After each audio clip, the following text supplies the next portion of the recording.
Welcome to Statistics, where we bring complexity to clarity. I am excited to have you join me for our 14th unit, t-test.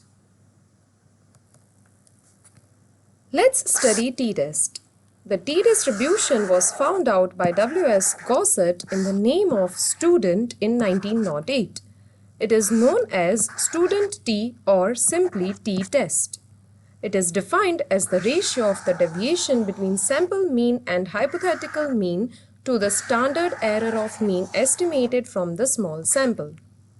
It is symbolically written as t is equal to modulus x bar minus mu 0 divided by Sx bar, where x bar is the sample mean, mu 0 is the hypothetical mean, and Sx bar is the standard error of mean estimated from the small sample.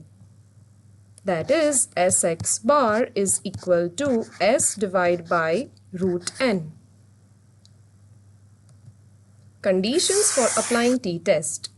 T-test can be applied when data follows normal distribution, when the sample is small, that is n less than 30, and sigma square is unknown. Uses of t-test. T-test is used for comparing sample mean with hypothetical mean or population mean, or for comparing two sample means when the number of observations of both the samples are unequal, that is n1 not equal to n2, or when the number of observations of both the samples are equal, that is n1 is equal to n2, or when the observations are paired. Also, it is used for comparing the regression coefficient of sample with the hypothetical or population regression coefficient, or comparing the correlation coefficient of sample with the hypothetical or population correlation coefficient, and comparing two regression coefficients. Here, the first two uses will be discussed through this unit, and these three uses will be discussed in their respective units of regression and correlation. Let's see characteristics of t-distribution. It is the exact distribution and not approximate. It ranges from minus infinity to plus infinity. The distribution is symmetrical one. It is flatter than the normal distribution, that is, the area near the tail is large for t-distribution compared to normal distribution. Value of coefficient of kurtosis is less than 3. That is, t-distribution is platykurtic. As sample size increases, t-distribution approaches to normal distribution. That is, as n tends to infinity, t tends to z. There is need to know degrees of freedom to obtain the probability value from the table.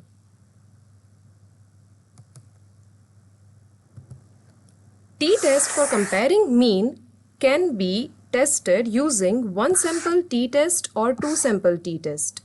A two-sample t-test can be independent or dependent or paired two-sample t-test. In case of independent two-sample t-test, n1 is not equal to n2 or n1 is equal to n2 are the possibilities. But in case of dependent or paired t-test, n1 is always equal to n2. Let's start with one sample t-test. The objective is to test whether the given small sample n less than 30 has come from the population having mean mu. Let's see the procedure. For ungrouped data x1, x2 up till xn is the given small sample n less than 30, or for grouped data class value x1, x2 up till xk with their corresponding frequencies f1, f2 up till fk of a given sample. Let's see the procedure in stepwise form. The first step is to set the null hypothesis as h0 mu is equal to mu 0 or h0 mu minus mu 0 is equal to 0, and alternative hypothesis as ha mu not equal to mu 0 in case of two-tailed test, or mu less than mu0 or mu greater than mu0 in case of one-tailed test, where mu is the population mean from which the random sample has been drawn and mu0 is the mean of the hypothetical population. Step 2 is fix the level of significance. Usually 5 and 1% levels of significance are fixed. Step 3 is to calculate the following estimates. That is, calculate sample mean using the given formula for ungrouped and grouped data respectively, and variance using the given formula for ungrouped and grouped data respectively. We have discussed the formulae for sample mean in detail in MCT chapter and for variance in measures of dispersion. So you may refer for more details the units MCT and MD.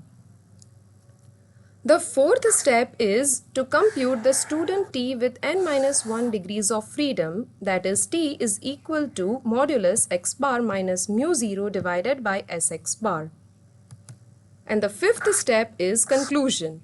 If calculated T is less than table T at 0.05, that is 5% level of significance and n-1 degrees of freedom, then observed difference is not significant and H0 is accepted. Acceptance of H0 means the given small random sample has come from the hypothetical population having mean mu0. Whereas if calculated T is greater than table T at 5% level of significance, observed difference is significant, but if it is greater than table T at 1% level of significance, then observed difference is highly significant. Here H0 is rejected in both the cases. Rejection of H0 means the given small random sample does not come from the hypothetical population having mean mu0. Now let's see two-sample t-test for independent samples. Here the objective is to test whether the given two random samples have come from the same population having mean mu0.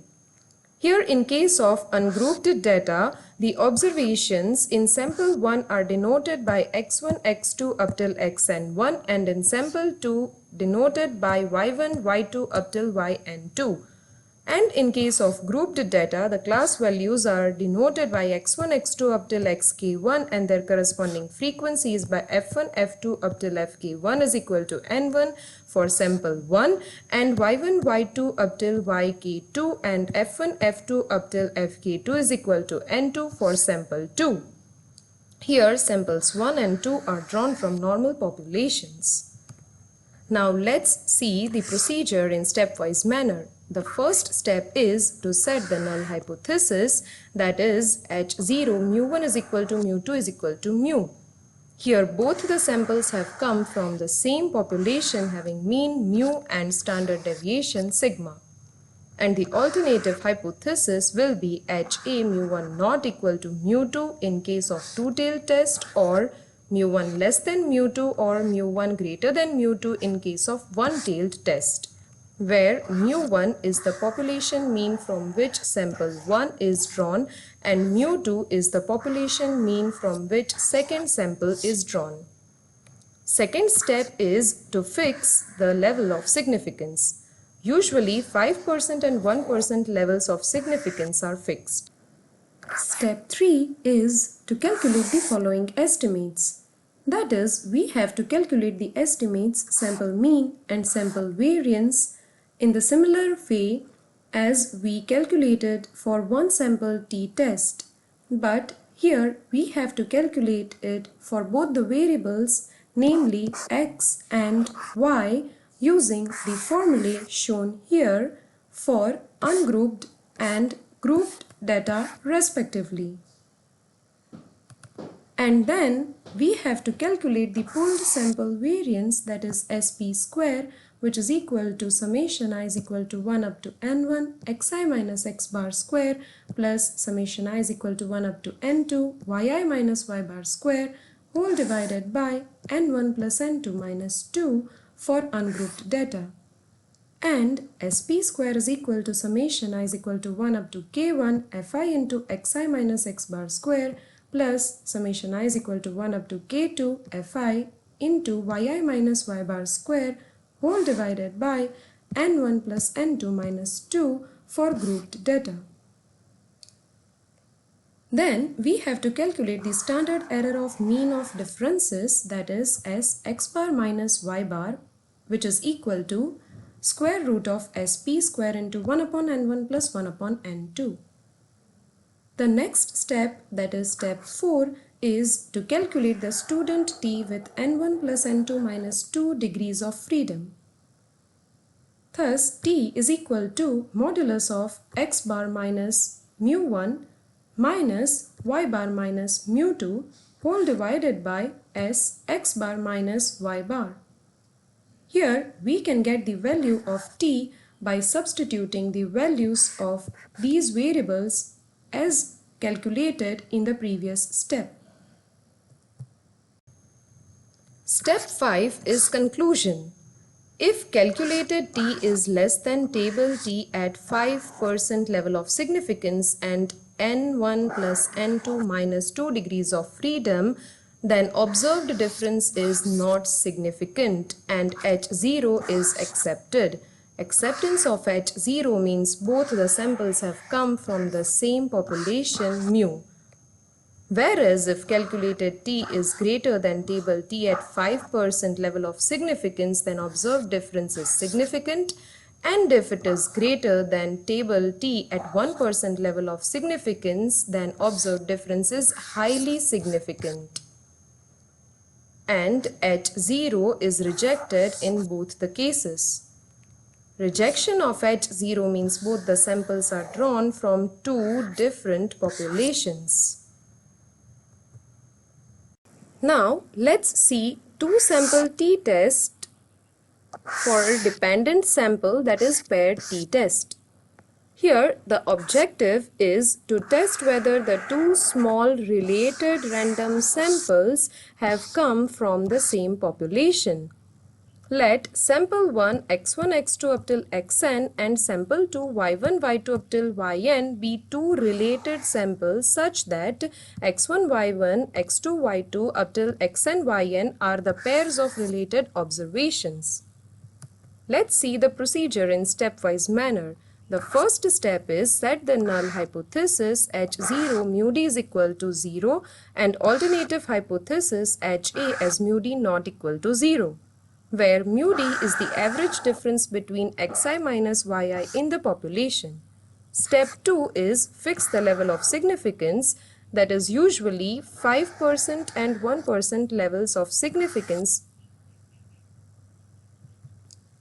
Step 3 is to calculate the following estimates, that is di is equal to xi minus yi and d bar is equal to summation I is equal to 1 up to n di by n. And s square is equal to summation I is equal to 1 up to n di minus d bar square divided by n minus 1. And se of d bar is equal to root s square divided by n, which is equal to root summation I is equal to 1 up to n di minus d bar square divided by n into n minus 1. Then step 4 is to calculate student t with n minus 1 degrees of freedom. Using the formula t is equal to modulus d bar minus mu d divided by sd bar, putting the values of the variables from the previous step. Fifth step is conclusion. If calculated t is less than table t at 5% level of significance and n minus 1 degrees of freedom, then observed difference is not significant and H0 is accepted. Acceptance of H0 means the given two related small samples have come from the same population.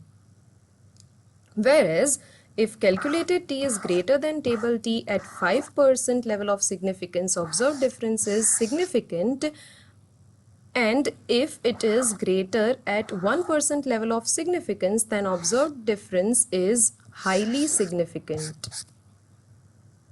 Here H0 is rejected in both the cases. Rejection of H0 means the given two related samples does not come from the same population. Thank you for joining me on this journey through our 14th unit t-test. If you found this unit helpful, don't forget to like, share and subscribe to Statistics for more insights and clarity on statistics. Your support helps us continue creating content that makes complex topics simple and accessible. Follow us on Instagram and LinkedIn.